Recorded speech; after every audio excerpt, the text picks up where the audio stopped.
welcome to the Gensource Helm North American Potash Opportunity. My name is Joe Garofoli. I'm the principal of Roc Global. Roc Global is a metals and mining and infrastructure advisory firm specializing in project finance and M&A advisory. Our client is Gensouce Potash, and we are very excited about today's presentation, the panelists, and we also have a great turnout of investors. So the reason we're doing this is because as we've been marketing Gensource, we found that compared to other metals and materials, there's a low level of knowledge about potash, particularly the all-important commercial side. So the way we intend to approach this is today, and what we'd like to do is educate you on the potash market in globally, but specifically in North America, and in particular, educate you on what Gensource is doing in providing an excellent project and very, very good management team, and combining that with Helm, who has a very strong distribution and logistics platform. And all importantly, Helm has important active customer relationships in fertilizer currently and in potash. Another distinctive feature of this combination is that Helm and Gensource are not only going to have a contractual relationship, but as you will hear today, Helm will be an investor, a substantial investor in the project equity. So with that, I'm going to introduce you to the panelists. First, you will be seeing Olivier Salnier, and Olivier is the head of Helm Fertilizer. He's based in Germany. Then Jacob Shreve, and he's the head of sales and marketing for Helm, and he's based in the US. Also, we'll have Oliver Mail, who is a more than 35-year fertilizer veteran. He was the predecessor to Olivier at Helm. He helped establish Helm's fertilizer business. And then on the Gensource side, Rob Thierry, who is the CFO of Gensource, and he's based in Saskatoon. And right now, I'm going to introduce to you Mike Ferguson. Mike is the CEO of Gensource, and he and his team were responsible for the development and sale of the most recent potash project that actually in Canada that actually has been built and is currently in production. And Mike will talk to you more about that. So thank you for your attendance, and we'll get on with Mike right now. So the fundamentals, of course, are population and the fact that everybody needs to eat. The population is going, depending on who you believe, the population will be either 9 or 10 billion by 2050. Whatever the right number is, it's a big number. At the same time, we have arable land diminishing across the world with urban sprawl and rising ocean levels now.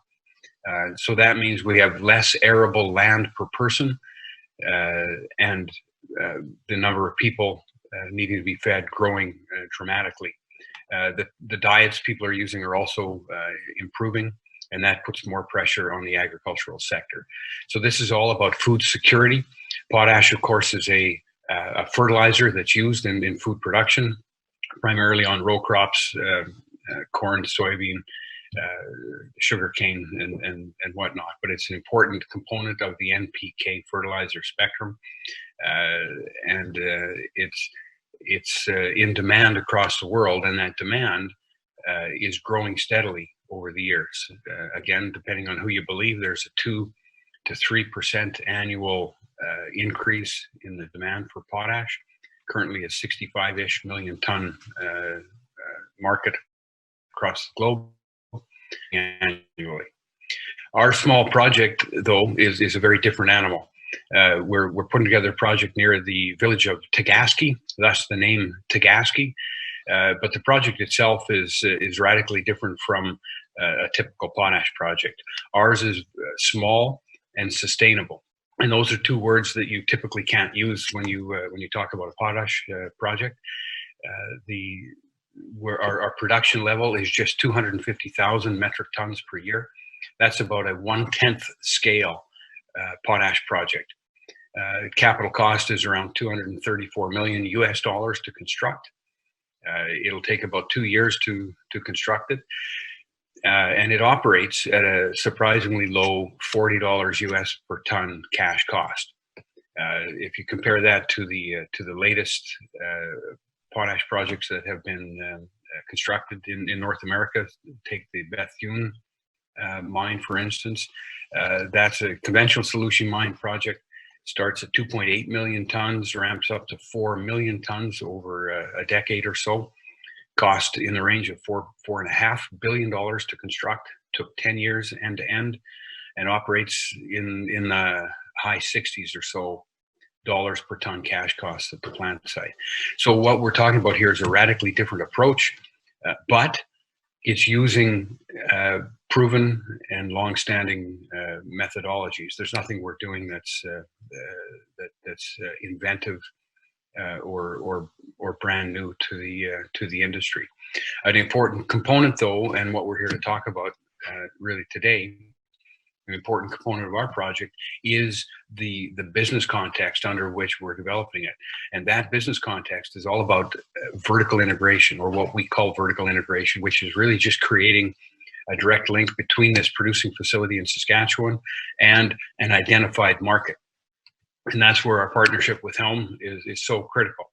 Helm brings marketing infrastructure and existing clients within the U.S.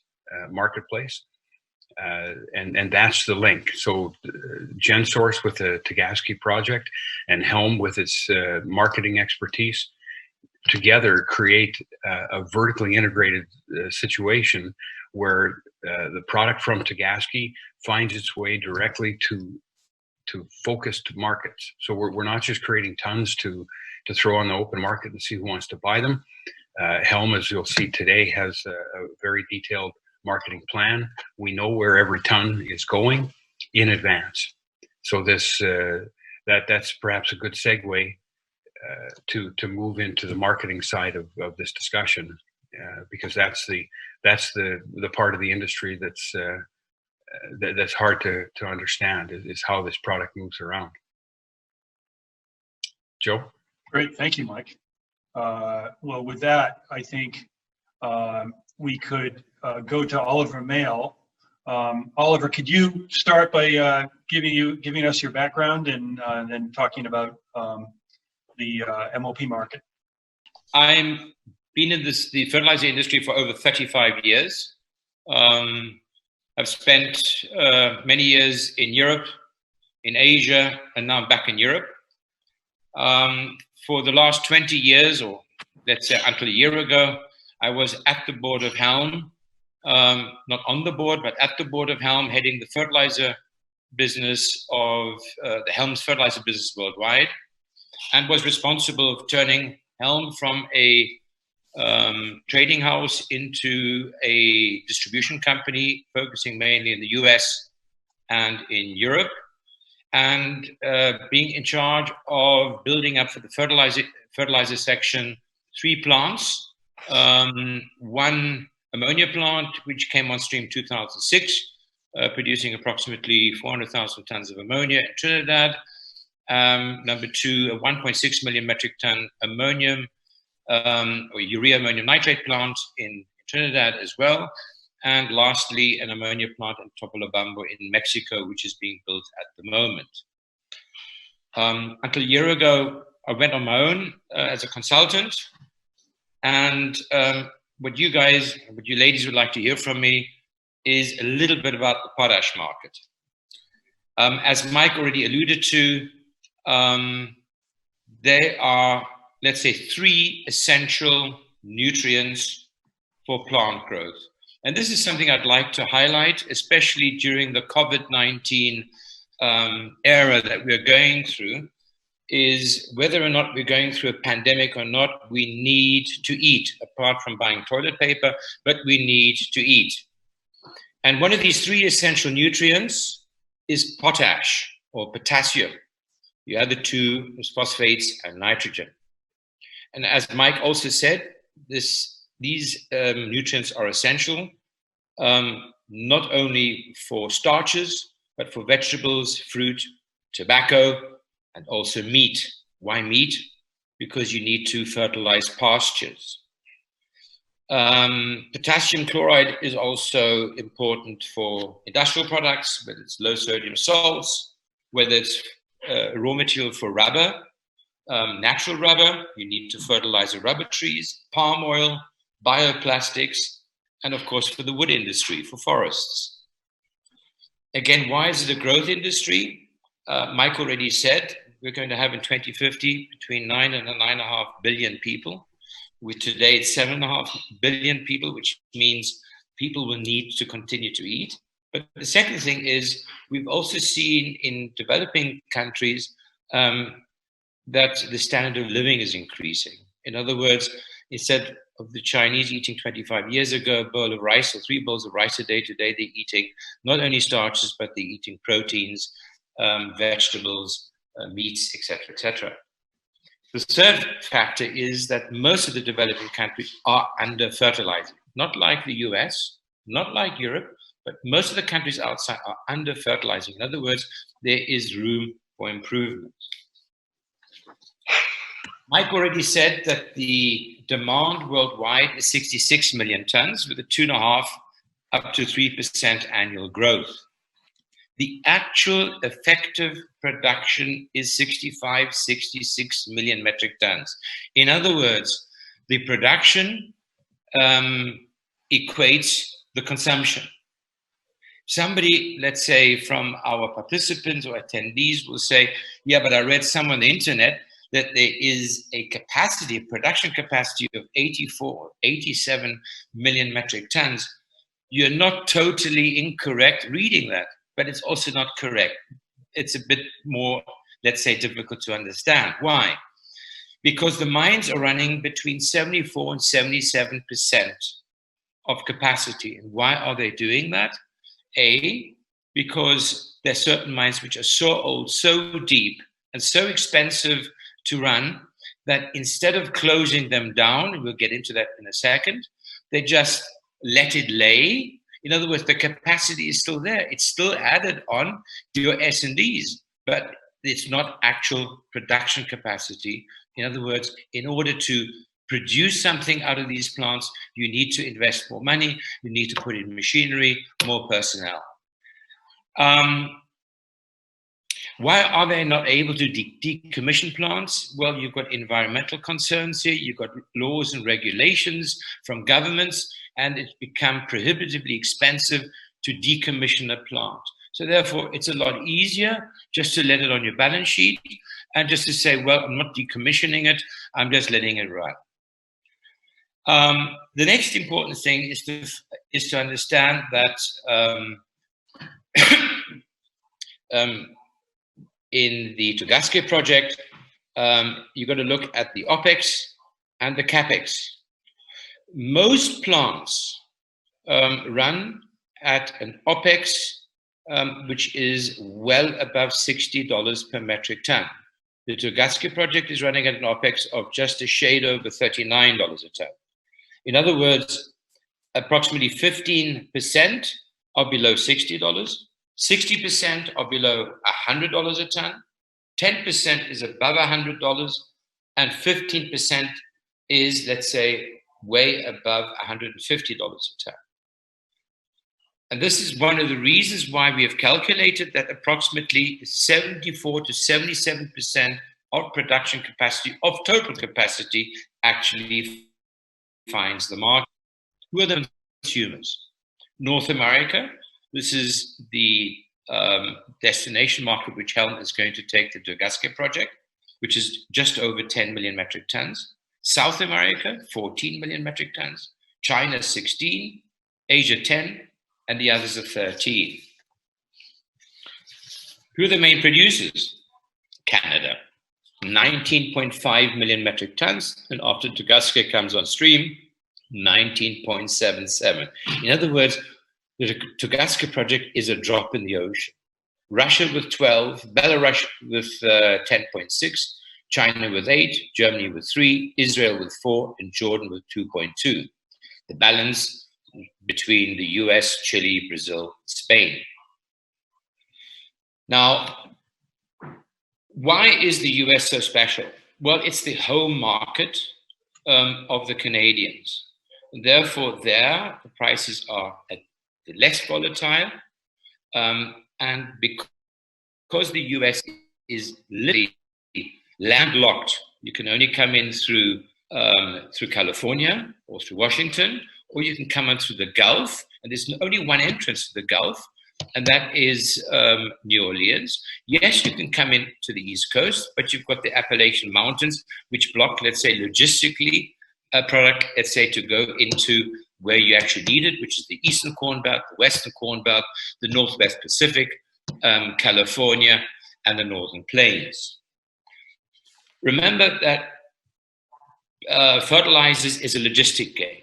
In other words, most of the product which is being produced in Canada is, let's say, anywhere between Saskatoon going right down to Regina. It's all put on rail and taken, let's say, over the border into the various areas of the US. Yes, in the southern part of the US, coming in from New Orleans, you've got the Russians coming in through New Orleans, serving most of the Eastern Corn Belt. Will Helm be going there? I think Jacob and Olivier will be answering that. But you cannot compare a Canadian producer logistically to a Russian producer who's got similar costs to a Canadian producer. He's got to rail it all the way from the Ural Mountains to Kaliningrad. He's got to put it into store, load it onto a vessel.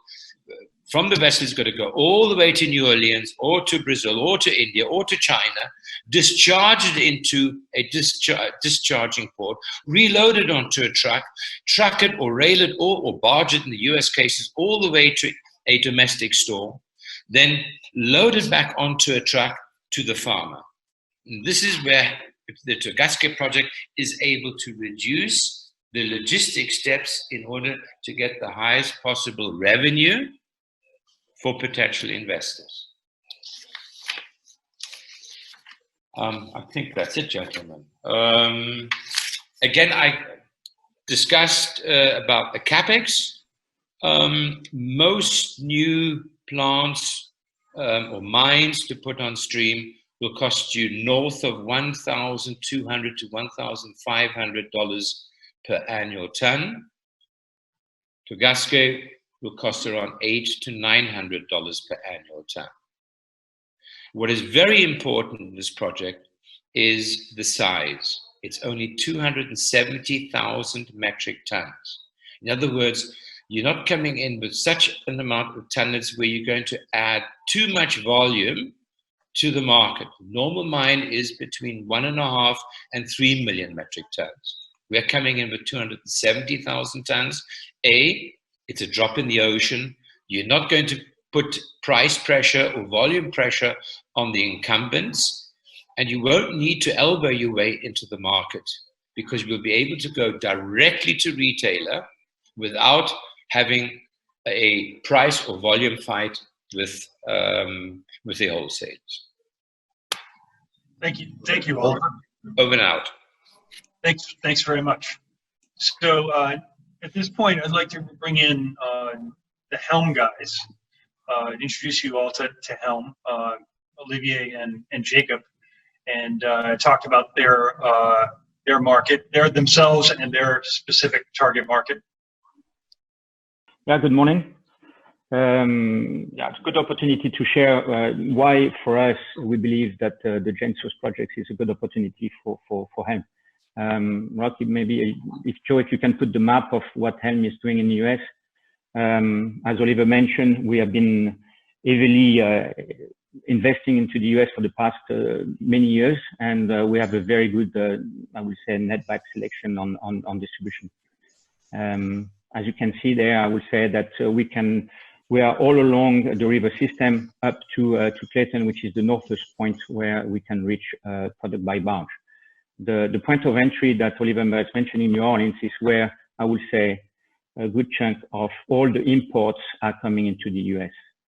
The fact that the plants of the Tchaikovsky project is it's coming from the north part, which means that for us as an opportunity to develop into an area where we are not yet present.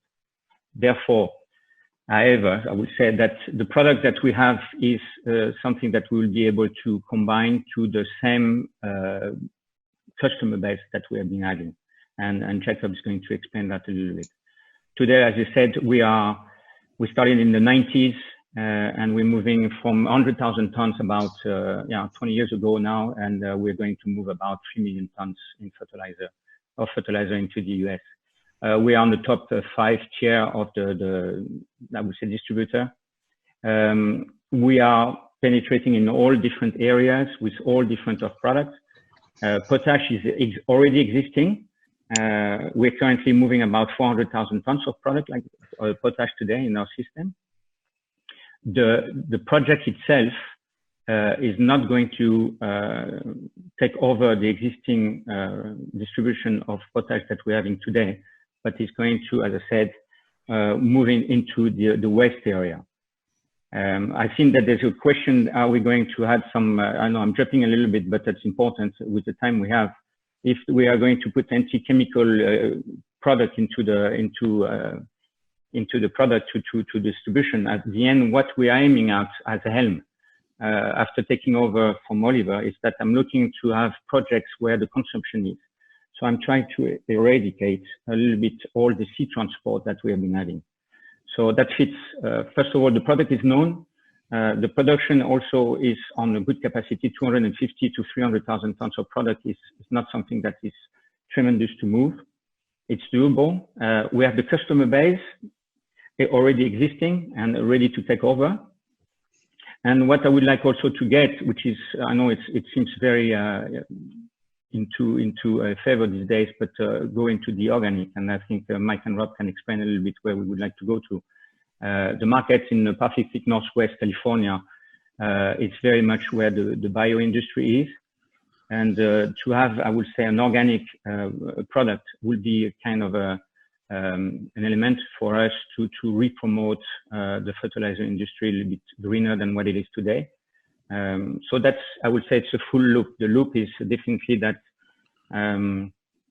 if we do right and you find the right partnership in a known, I would say, environment with already a good base customer for something that is needed for, I would say, feeding the world, as we're trying to tell us ourselves into the fertilizer industry.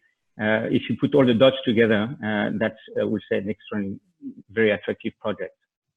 That's, I would say, that's for him on all level. I mean, that's the kind of project that I'm looking, and there's many little ones like that people, I would say, are not looking. The big ones are not looking. I'm coming from Yara, a Norwegian group where we are moving about 33 million tons in the past. It's a market cap of 10 billion.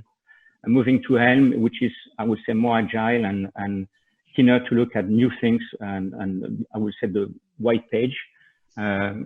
That will attract these small projects. And I joined about a year and a half ago, at the same time as when we met with Mike. And this project, I would say, fits exactly what I was and I'm looking at. So maybe Jacob can explain a little bit better why the customer base is so important and why we will not see as a problem of placing this 250,000 tons of product. And Jacob, can you please provide your background and your role at Helm? Hello, everybody. My name is Jacob Shreve. I'm the Vice President of HFC, which is the Helm operations in the U.S., and I oversee our sales activities within the boundaries of the U.S. That volume today is about 2.5 to 3 million tons. I've been with Helm for 8 years, I guess 9 years now. Prior to that, I actually came from a farm in Illinois, and I've touched agriculture in every aspect of the way. I spent some time in retail. I worked for a chemical manufacturer at Monsanto.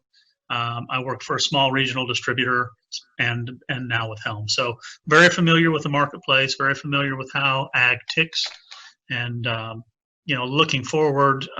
We look at a lot of projects as Helm, and this is one that probably I can say I can get really excited about really quickly. Helm started in the U.S. in 1990 as strictly as I guess a little earlier than that, but started distribution in 1990 with the purchase of Memphis, Tennessee. At that time, we were moving about 100,000 tons through distribution. So over time, we have moved from moving that first 100,000 tons to moving close to where we are today, nearly 3 million. At that time, people looked at Helm as kind of a trading company. We weren't really backed by producers. We didn't have a lot of support at that level. So we did a lot of arbitrage moves. We brought in tons from wherever we could bring tons. We moved them around to make them as much money as we could. Over time, we grew our distribution footprint and found that we needed producer support, kind of like this Gensource project, the Tukaski project. In 2010, we started bringing about 1 million tons of UAN into the U.S. That goes back to the plant that Oliver Mell touched on down at Trinidad and Tobago. We produce 1.5 million tons there. 1 million tons of that comes to our group here in the U.S. So we had to build a distribution model to get that distributed across the U.S. And we do a majority of that on the east side of the state, away from, or the east side of the country, away from the big producers of UAN, nitrogen fertilizer in the West. And so that model is really what we're looking to use to come into the Tukaski project, because even though our tons are moving on the eastern half of the U.S., the customer base is relatively the same. So if you look at the U.S. ag business, it's about 5 to 6 huge players, and then a lot of smaller cooperatives and independents and scattered across the rest of the country. So the nationals would move a big portion of the tons of our UAN. Those same customers are the ones that we'll try and touch, that we will touch out in the western part of the U.S. For the same reasons that we move our UAN in the eastern side of the country and have success doing that, will be the reasons we have success with the potash on the western part of the country. It's going to be a logistics game. It's very insulated from imports. Yes, we will not be advantaged to the Canadian producers as far as logistics coming into the U.S., but we'll have a huge advantage over all other importers coming in from offshore. As you look at the size and the scope of the project, Olivier has touched on that a lot. What's great about the customers up there is they're looking for other options, much like what we've done in the U.S. On UAN. We're not offering a unique project, we're offering another option. And buyers in general, just like when you go fill up your car at a gas station, don't necessarily want to be told who you have to buy from or what you have to pay. They want to have an option at the same price point or to be in a competitive situation. So what the Tukaski project offers is those buyers, different opportunities to place the same product they're already using. We don't have to be a price setter. We don't have to be a price driver. But because they want another option, because they want to spread their pricing risk, and because they like to hedge their purchases across multiple suppliers, we feel very strongly that we can place these tons, with ease. As you look at the U.S. distribution business that Oliver commented on earlier, coming from the South, one of the great at New Orleans, one of the great things that the Tukaski project does is it really shortens the value chain. If you had a massive amount of tons coming in, you have to go to what we would consider distribution companies. We are a distribution company, but as a partner with Gensource, we can take those tons and go straight to retail. If you had a much bigger project, you would have to find multiple companies like Helm to go in, handle the tons, and it expands your your value chain. By having a small project and by taking it to a very select group of customers, not only will we be able to cut out that expense in the middle of adding another player, but you also can pick and choose your higher returns to the mine because you're not under pressure to move a massive amount of tons. So this is not unique to Helm. This is a model that we already have in place We have excellent relationships over time with customers that we're going to be targeting. We're not reinventing the wheel here. This is something that we do every day in the U.S. and that we've done with great success since 1990. To comment a little bit on Helm overall, we do fertilizer is a big piece of what we do in the U.S., but we're also the world's largest marketeer of methanol. That's not handled in our office, but globally, we have a big presence there. We share an office here in the U.S. with Helm Agro, which is an ag chemical company. So we distribute chemicals for the ag business across the U.S. We're also involved in pharmaceuticals and other industrial chemicals as well. So the fertilizer piece of Helm is actually a fairly small piece of Helm overall, but it's a very successful piece that we're proud of here in the U.S. That's great, Jacob. Okay, we got a question here. Maybe for you, Jacob, or or one of the other panelists. The question is, how much does Russia and Belarus spend per metric ton to ship their potash to New Orleans or to depots up the Mississippi? Olivier, maybe I speak to the piece from the U.S. up, or do you want to go the other way? What do you prefer? Yeah, Oliver, I think you have, if you unmute yourself, but I mean, you have already the cost from, I would say, from Russia, the railway from the plant to the seaport down to NOLA, NOLA up. NOLA to where we're going to go is roughly about $35 to $40. Correct. Right? Yep. Then you put it into a warehouse where you're in and out, which is between $8 to $12. So that's your US part, and then you have to, Oliver, the freight. Well, then if you come from, let's say, your lowest OPEX or lowest OPEX, average OPEXs are coming from Russia or Belarus. They're logistically, they're disadvantaged because of where they're located geographically. Again, just imagine you're loading in Finland, just giving an illustration, and just loading, let's say, in rail cars, and to load it onto a vessel in Lisbon. In other words, you've got to cross the whole of between North and South of Europe. This is the same distance between the Ural Mountains and Kaliningrad in the Baltic. And that will cost, let's say, $30, $40, $45, $50, $55, $60 a ton. Then you've got to go discharge into a warehouse, load it out of the warehouse onto a vessel. It costs you another $12 to $15 a ton. Then it'll cost you, let's say, $35 a ton to get the vessel all the way from Kaliningrad to a discharging port, whether it's been New Orleans or whether it's Paranagua in Brazil. And then it's going to cost you $5, $6 to put it on a barge, and the rest, Olivier told you. So, I mean, you've got enormous disadvantage coming from, even though you've got, let's say, an advantage on OPEX, you have a logistic disadvantage coming from Russia or Belarus. And then if you look at, to add to that, Oliver, if you look at the map and you see Inola, Oklahoma kind of highlighted, the $45 that Olivier alluded to was to get it up to Inola and onto a truck there. There's still another logistics piece, and I'm going to estimate it at about $65 to $70 to get it from Inola into the markets we're going to target in the PNW and the California coast. So it's a massive expense to move it from Russia all the way to the markets that we're going to target these tons with. And this is why I said that part of the U.S. or a lot of the U.S. is landlocked. You know, you've got the Appalachian Mountains. You just got one big entrance into the U.S., which is New Orleans, and then to the west you've got the Rockies. In other words, this is a natural market for the Canadians. So we have another question, and this probably is for Mike and maybe Olivier, but the question is, can Gensource provide an overview on how the project is sustainable?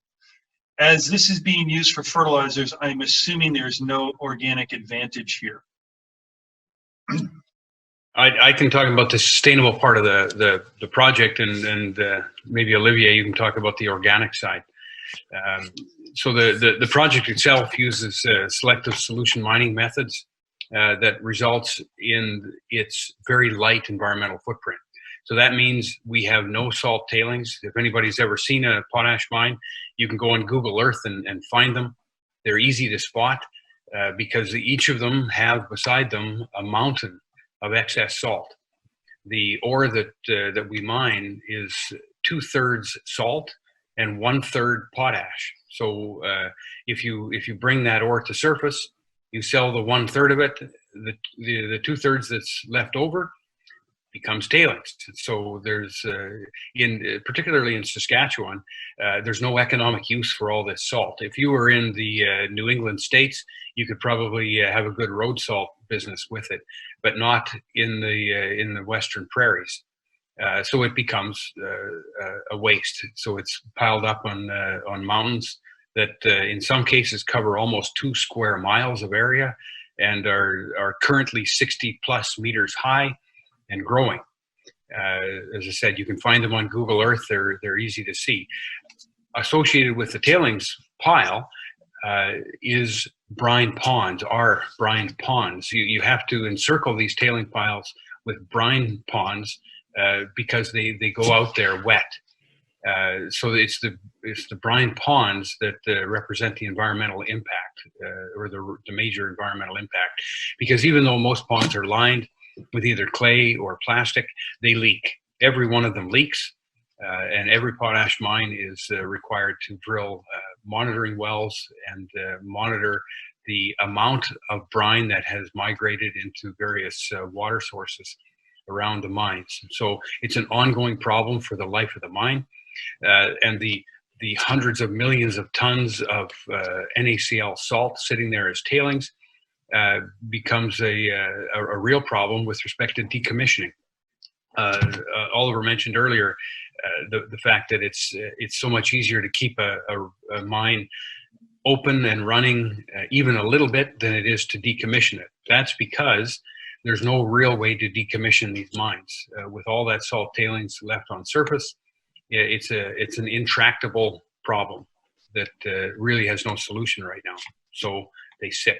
So Tegasky has no salt tailings, no brine ponds. Our selective solution mining methods use about 1/4 of the water, 1/4 of the fresh water per ton of product compared to other solution mining methods. So it's very efficient on fresh water use, and anyone from Saskatchewan knows that fresh water is a real issue in the southern part of our province. It's a hot, dry place, except for the few chilly days around Christmas time, right? So that's the project itself. It sets a brand new bar for environmental standards for a potash operation. Mike, perhaps you can also add the community impact that a project of this size with its environmental footprint has as it relates to the community and employment. Yeah, very good point. To construct this requires in the range of 150 to 200 construction personnel over the course of 2 years. That compares to a typical mine that requires 2,500 over the course of 5 years. To operate this mine, Tegasky, will take 42 staff, full-time staff at the operation, compared to 400 to 500 at a typical potash operation in Saskatchewan. What that means is that our small operation fits in very nicely with a local community.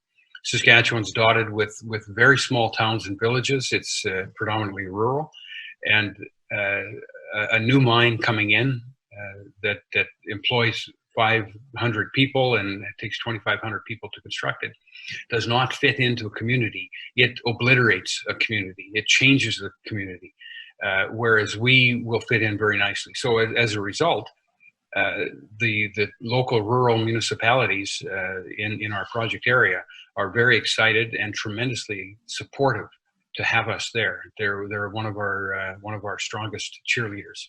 From our point of view on the marketing side, of course, the organic is a lot of value. Of course, we are not going to be able to put all the tonnage into organic, I would say, premium market. We reckon that the California Pacific Northwest area, there's some demand for some potash organic. And of course, I'm going to use that in order to try to penetrate that market. Volume-wise, I'm not too sure yet how it is, but that's for sure that it's a strong interest. I know that we call it a little bit the green potash or the clean potash, where we have the exchange between the team in order to find out what kind of angle we will market the product to. But that will be only, I would say, in the California and North and South Pacific Northwest area. The rest will have to be fitting against the existing product, right? Well, Olivier, what's involved with making it green, and do you expect to get a premium for that potash? Yeah, we do. The problem is that we know that some of the, I would say, there's other product that we will have to compete with. But there's definitely in the bio area there. There's definitely a premium, but I'm not able to tell you how much will it be. But for sure, that's something we are studying. Mm-hmm. So, and the product itself is fundamentally an organic product. It's a mineral that we're simply pulling out of the ground. What makes the current potash production non-organic is the things that are added to it. Anti-caking amines, dedusting oils, are predominantly the anti-caking amines in the industry right now are animal fat based. The dedusting oil are mostly petroleum based oils. So the key to making the final product organic is to simply find organic solutions to those two items. So we'll be looking at things like organic canola oil for dedusting purposes and anti-caking purposes that don't cross the line and allow it to stay organic. Olivier, did you want to discuss pricing? Give a couple of slides. Yeah, it's not really to discuss pricing, but why this project also, why we selected potash and not went into nitrogen or phosphate. I mean, the slide below is just to demonstrate that the price volatility on potash is definitely something outside the rest of the different products that we are normally importing into the US. So I would say you have the dark blue, which is more or less it's the urea. The red one is the phosphate, and the top layer is the potash. So first of all, the potash price is bringing a little bit more premium than the rest. And as you can tell, it's less volatile. So that's numbers since 2018 or whatever, but you can tell that it's very, very stable. The price dip that you see there, it's just what's happening today with, I would say, the COVID, because the main season in China should start, and that has been delayed. So then it's not even a realized price yet, but that's something that normally should come back up again once the big contracts are done into India and China. The one below, again, that one is just to show also the relative volatility. You know, the potash is moving between, I would say, plus or minus 5% compared to plus or minus 25% for the rest of the other fertilizers. So that's also an interest.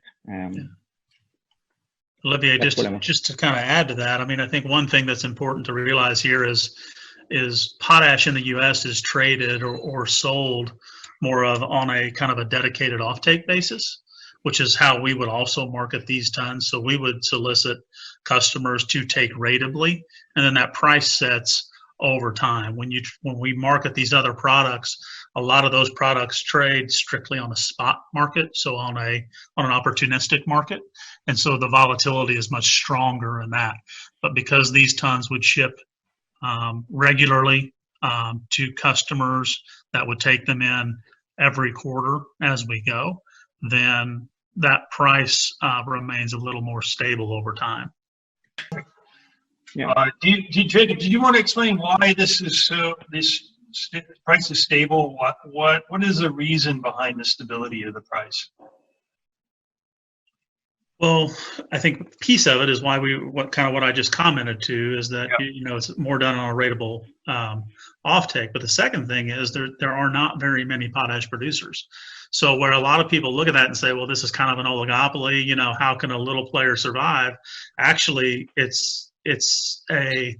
not going to say that it's a controlled market, but because there's so few people in it, it takes the volatility out of it. And so by being a smaller player, again, we can just kind of ride along and let the larger mines kind of set the price, and we're there not as a disruptor, kind of as a follower in the market, supplying value to the chain. So It's really a function of ratable offtake and few players in the potash market. Yeah, if I may add also on that one, the size. I know I've seen the question. Can we be cost effective, whatever? But I mean, at the end, we will be able to place the tons irrespective of the market situation, because of this oligopoly situation on the producer side.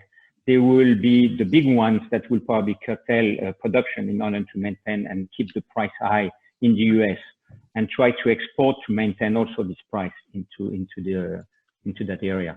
So So and then as we give the second choice for the different customers there, that's also, as you mentioned also earlier, is that it gives them a choice or a validity of the price, right? A check on the price if what they receive is according to what the market is. So that gives them a kind of I would say, a transparency. So that's I would say an added value too. We have some other questions. So one of the questions is, can you speak to the potash mining process and technology used? Mike, you may have covered some of that already, but is there anything else you think you could add on that point? Yeah, we don't want to dive into too many details, but it's selective solution mining. It's a form of solution mining that uses a concentrated NaCl brine as the mining fluid rather than clear water. And by using that brine, it only or selectively dissolves KCl, which is potash, instead of both KCl and NaCl in the ore zone. So that's the key aspect to it. These methods have been used in Saskatchewan since 1960, since Belle Plaine started up. Their solution mining method uses a two-phase approach. The second phase is selective solution mining. It's also been used in long horizontal caverns in Utah since the early 2000s. We're using the long drilled horizontal cavern method, and that fits very well in Saskatchewan with our tremendously flat-lying, consistent ore body that we have here. The processing is typical cooling crystallization. Every potash mine on the planet has a crystallizer. We have crystallizers that simply cool the brine down. And as it cools down, crystals form of KCl, and those crystals are dried and compacted and screened into the final product. It's a very linear, straightforward method. Once the KCl has been extracted from the brine, that same brine is reheated and put back down the hole again. So it's a 100% recycle, round and round in circles system. And a related question, I think you may have covered some of this, but the question is specifically is, because the project is smaller scale, subscale as compared to other projects, how is it able to be a low cost producer? That's the really interesting part, is that it's able to be a low cost producer because of the mining and processing methods that we're using. When you don't have to bring up 3 times the tonnage that you can actually sell from underground, when you don't have to store and maintain in the long term all those excess tailings and manage all the environmental impacts of that, and staff it as a whole area of your operation that you have to run and maintain, it reduces both your capital cost and your operating cost. Mm-hmm. So simplicity is the key, and when you focus on reducing your unit costs through efficiency rather than economies of scale, then you're starting in a better place. And that's where we're starting. We can see economies of scale too. You know, if we scale this thing up, then our operating cost drops, just like you would expect it to. But starting from a position of sound efficiency gives us our efficiency in terms of energy usage and mining and processing methods. Then you're starting from a place that is competitive even at this small scale. Yeah, just to add to that, Mike, to put it into context, conventional mining, whether it's conventional solution or conventional underground with complete with shafts, you're taking up in Saskatchewan, it's basically a 2-to-1 ratio. So for every ton of saleable product, potash, MOP, that you produce, you put on surface 2 tons of salt. That's NaCl. So let's say last year we produced 13 million and sold 13 million tons of potash. We produced and put on surface 26 million tons of salt. That's 1 year. These mines have been operating since the 60s. So you have a big problem in salt and salt handling. There's an environmental issue there, but there's certainly a large infrastructure investment and operating cost associated with maintaining and managing that salt pile. What we've done is removed the need to manage and handle and invest in a nuisance byproduct that has no value to it. Yep. And can't be monetized. Okay, a related question: if your method is superior, is every new operation using the same method? If not, why would a competitor not use it? Yeah, we get that question all the time, and I think when you look around at who's doing what as a new project, you'll see that everyone is using this. Everyone is heading in this direction. There's no question. We have some patented technology in the process plant around energy usage. That's where I come from when I talk about efficiency. That gives us a tremendously low operating cost because of our energy usage system. But the selective solution mining methods and know-how are open source. Anybody can do this. We have a lot of knowledge and trade secrets, if you want to call it that, in terms of what we know about this, and we'll keep those to ourselves. But the method is open. Anybody can drill a hole in the ground and do this. And if you look around, you'll find that that's exactly what's happening. The existing guys don't do this because they don't do this. They've been doing conventional underground mining for 60 years. So they're not going to throw those away and start doing this.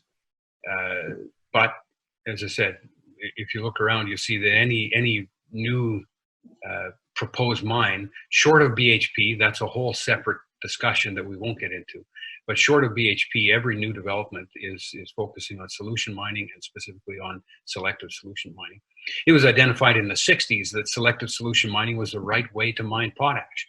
What was lacked at that point was the drilling technology to allow us to actually access the ore zone efficiently and effectively enough to make it work. Now, through the oil and gas industry over the last 20, 25 years, horizontal drilling has been perfected.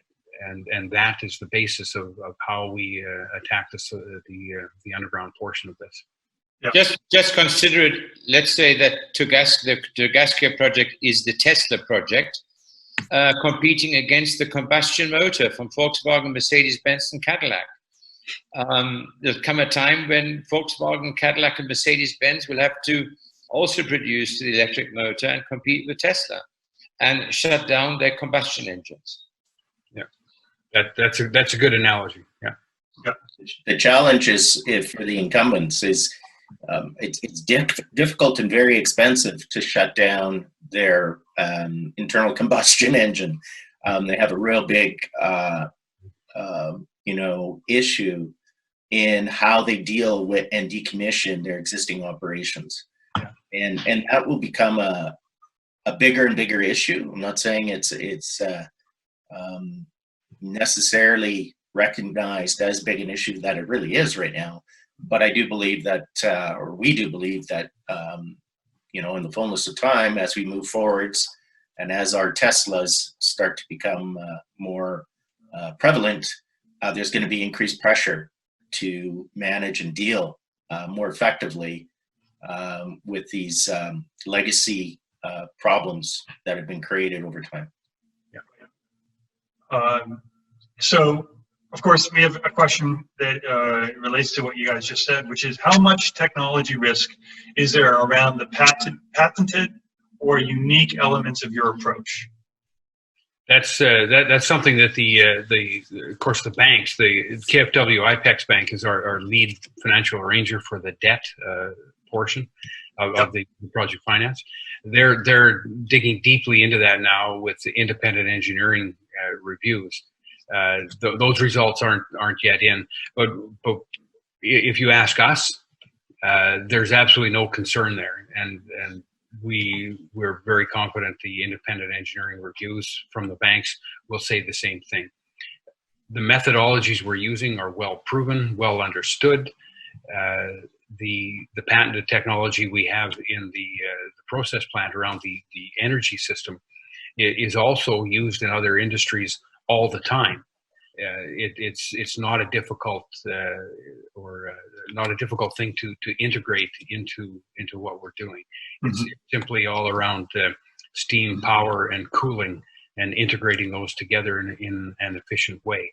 So the technology risk, and that's actually a category that finance folks like to speak about. Technology risk, in our view, technology risk here is, for all intents and purposes, zero.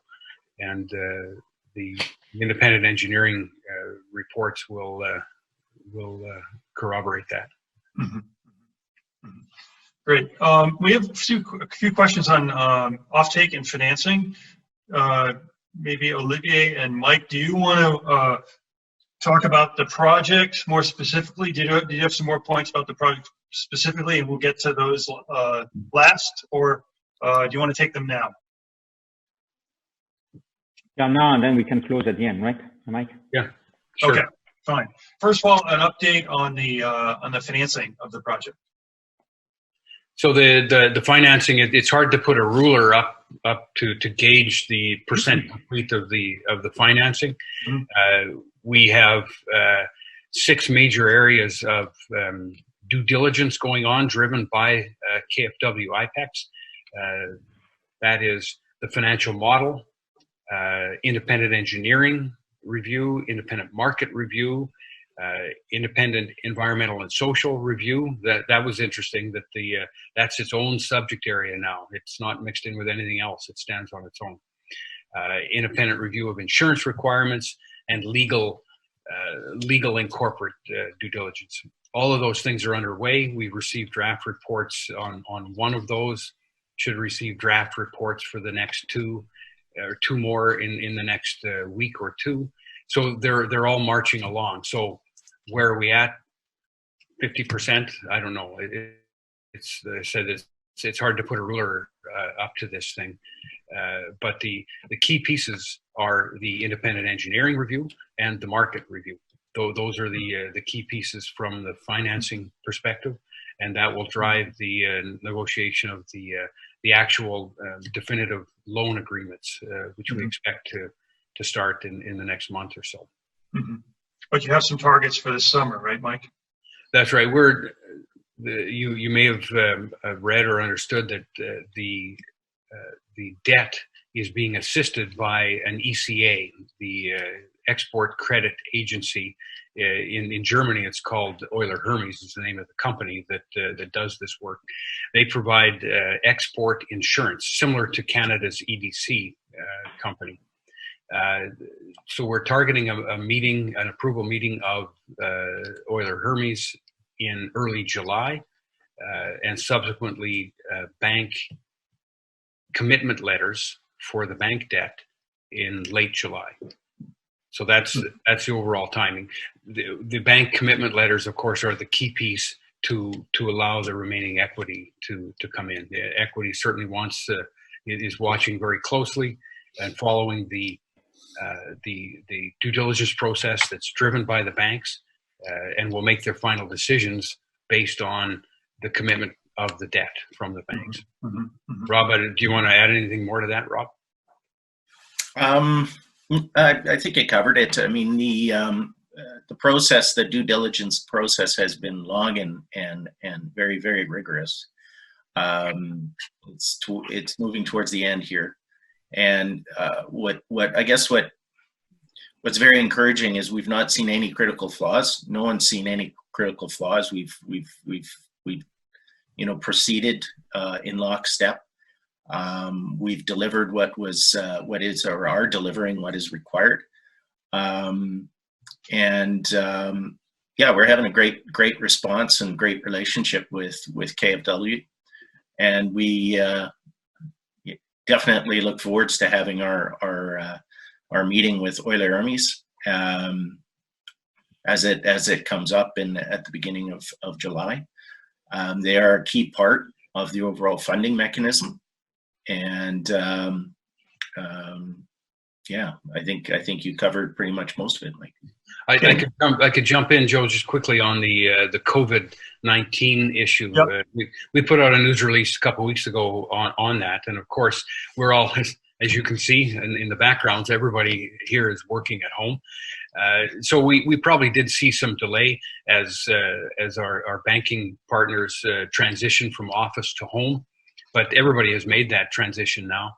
We've had some discussions with the banks at a senior level with respect to ongoing commitment, and the answer we get is that COVID-19 changes nothing about the Tegasky project. They're interested in the Tegasky project for some very specific reasons. The small scale environmental footprint, the fact that Gensource has teamed with Helm and is providing a complete mine to market solution, eliminates a lot of risk from the perspective of the banks, and they like it for these reasons, and those reasons haven't changed.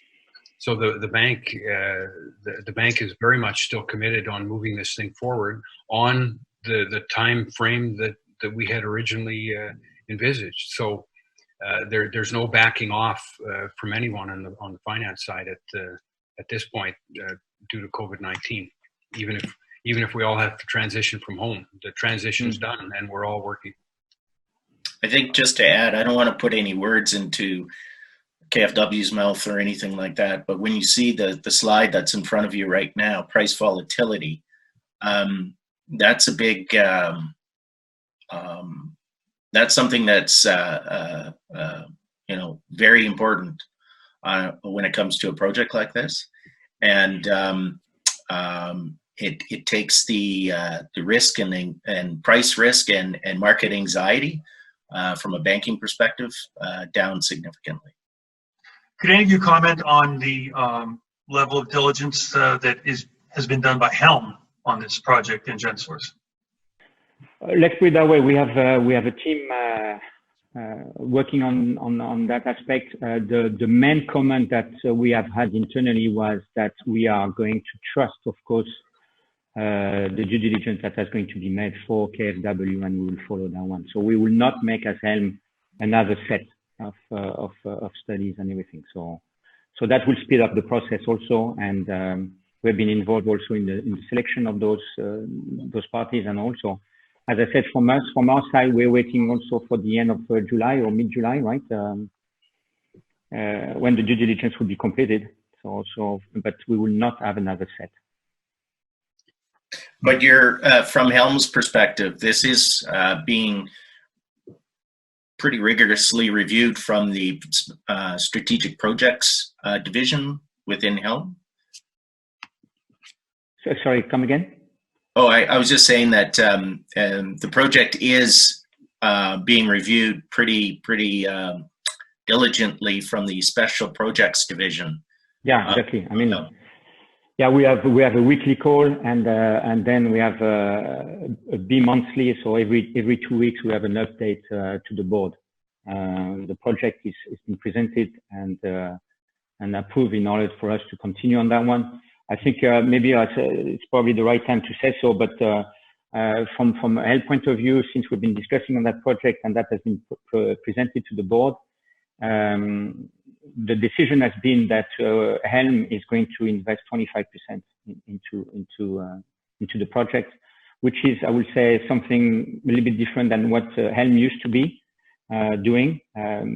Technically, normally Helm is purely looking at an offtake agreement with the minimum equity possible. And on that particular case, the SPNet or special project and assets team there also recommended that maybe it was a good time to increase our share. And that's why we have agreed to stick for 25 plus 1 share, the famous 1 share story. But and then we will have the full offtake on that project. Yeah, but you're looking, if you don't mind me just interjecting, Olivier, Helm is also looking long term. We're talking.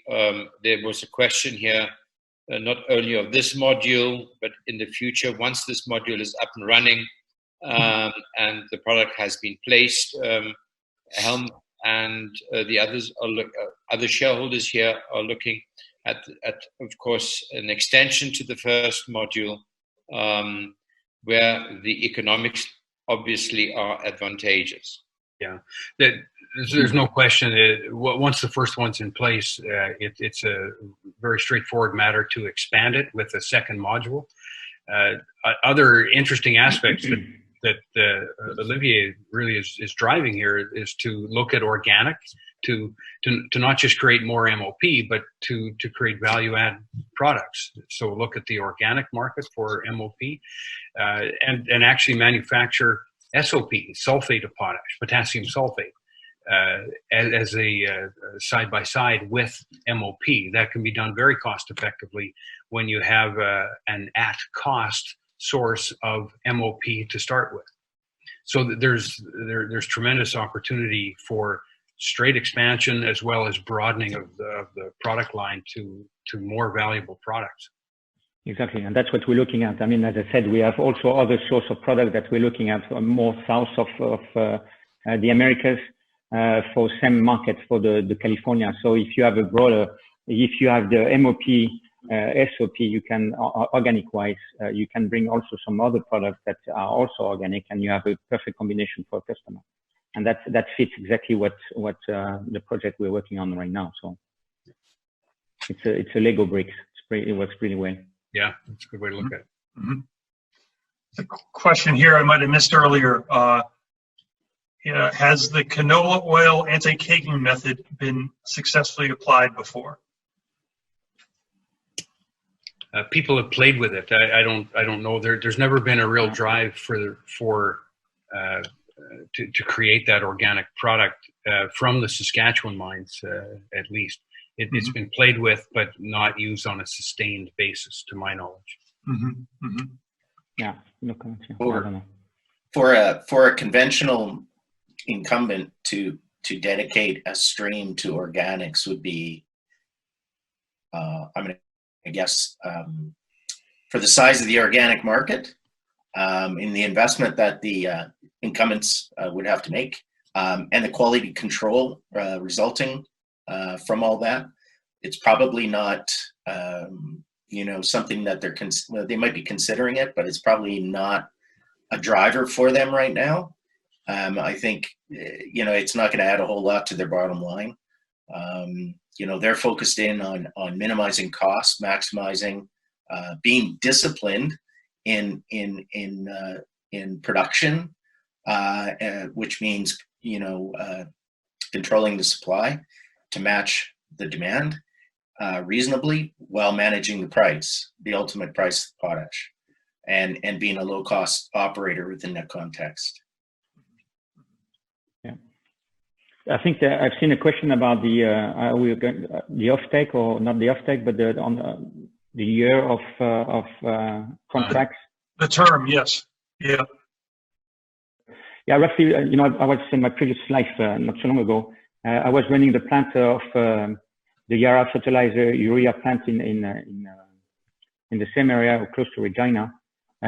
What we have seen is that it's easier for us when you have, I would say, partnership also not only with your producer, but also with your customer. So the idea we have there is to try to reach, I would say, 75 to 80% of the total volume into a sales contract. And the sales contract will be, we will try, at least in order to help us out also for the ramp up, to have it 3 years, where you have, I would say, a volume that the customer has to reach year after year in order to have up to the, I would say, the full capacity. So that's the aim, and I think that's what maybe Jacob, you can also probably explain. That's more or less a success that has been done also on various. But just to be clear, Olivier, you're talking about between Helm and your customer. Helm and customer. Between Helm and Gensource is a 10-year take or pay, 100% of production gear contract, correct? Yeah, that's correct. And then I could probably say that we are going to probably finish the offtake agreement by the end, I would say, by probably next week. Finally. Okay. So, yeah. Okay. Great. Jacob, I was mentioning more the sales side. Yeah. Yeah. Yeah, again, this mimics kind of what we do on our UAN production in the eastern half of the U.S.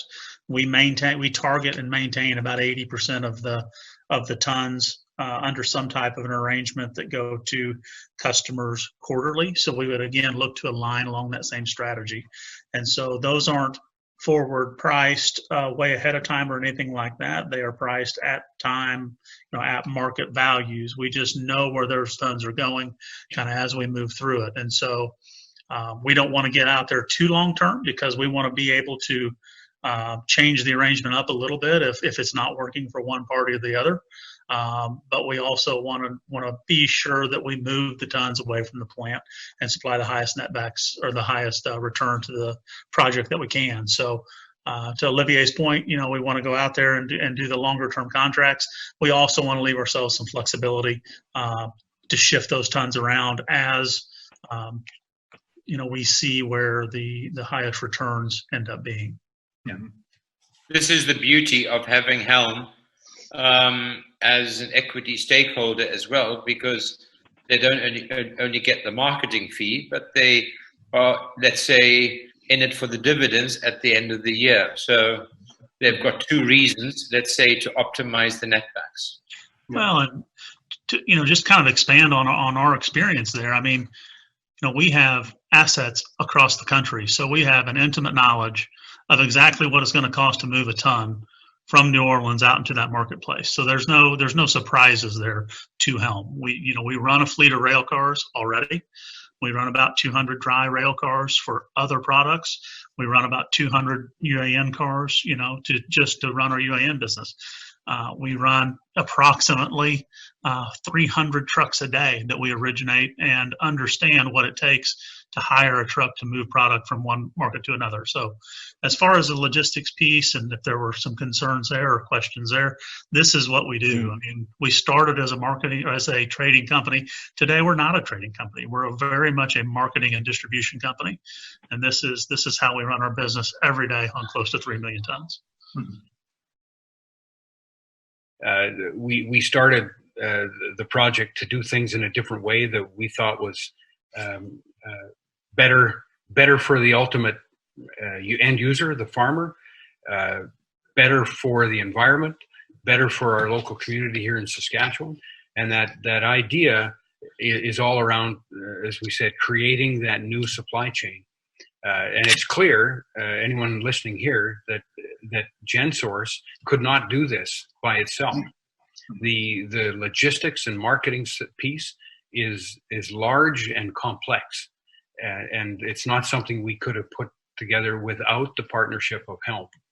So the project itself is a new way to look at production, but the overall partnership is also new in terms of a structure, and we think forward looking and the future of how this is going to work in terms of creating the right partnerships to shorten that supply chain and increase margins for the partners involved, but also benefit surety of supply, and at some point in the future improve price for the end user as well as part of this whole train of things. So that's our view of the situation. We couldn't be doing this without the partnership of Helm, and I'll turn it over to Olivier to conclude. Yeah, no, sure. As I said, partnership is key, and I've been very fortunate to arrive at the same time as you, Mike, into that project where it fits exactly what I had in mind, and the organic, the cleaner, the consumption, or at least the production close to the consumption. Everything will be by rail, not so much by truck. We go direct. We cut handling, so we reduce costs a little bit there. So and we're going to go and push hard onto the organic. It's more work for us for sure, and it's not so from one day to the next. But that's something very much that is, I would say that's the strategy that Helm Fertilizer is having these days. And the other part, of course, is for us to be, I would say, overall on the entire territory of the US. As we've been very much into the East, and that's a certain type of product, a certain type of crop, as we know, very much into corn and everything. And we're moving into an area where we're moving more into the cash crops,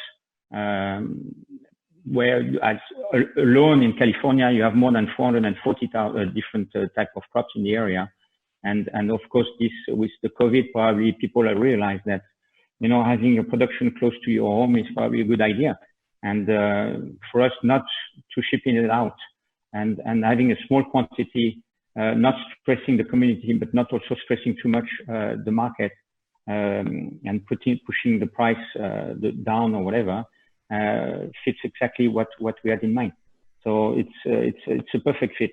And as I said, you know, it's very rare and it's not easy to have the right partner with the right product in the right place. And it seems that we have all aligned with that project. So quite happy to have been able to be involved in that project, but also to have convinced my board to go, as I repeat myself, up to the 25% share that we are willing to invest in.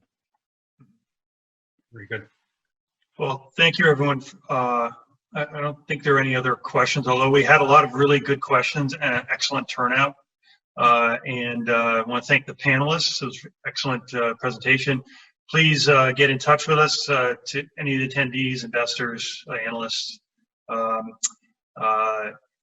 Please feel free to reach out to us with any questions or follow up. But great to have everyone. Thank you.